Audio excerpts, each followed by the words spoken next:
Magandang araw, Sir Alvarico.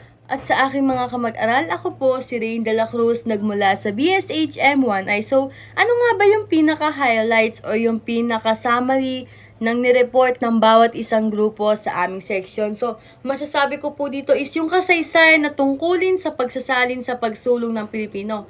Sa bawat nag-report po kasi is natutunan ko po yung kahalagahan po ng pagsasalin po sa pag-unlad ng kultura at wikang Pilipino. Dito po kasi is nakita ko po yung tungkulin ng pagsasalin sa pagpapalaganap po ng mga idea at kaalaman po ng bawat isa. Particular din po kasi dito yung larangan po ng edukasyon, media, and panitikan at iba pa po. Ang mga grupo din po kasi is nagbigay po sila ng diin sa pamamagitan po ng mas epektibong pagsasalin po ng tulad na lamang po ng pagkuha po ng konteksto, ganyan. Then yung pag-unawa po sa kultura po at sa paggamit po ng tamang terminolohiya. Natutunan ko rin po kasi dito yung mga hamon po sa pagsasalin po ng teksto tulad po ng pagkakaroon po ng iba't ibang dialekto at pagbabago po ng wika kung paano po ito malulutasan sa pamamagitan po ng kolaborasyon at patuloy po sa pag-aaral pa. Sa kabuuan po kasi, ito po yung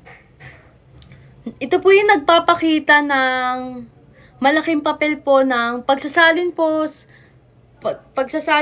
sa paghubog po ng identidad ng Pilipino po at sa pagpapalaganap po ng ating kultura sa buong mundo. Kaya po yung mga natutunan ko po na to is makakatulong po siya sa akin, hindi lamang po sa akin, pati po sa mga kapwa ko Pilipino at sa iba pa po. Yan, sa mga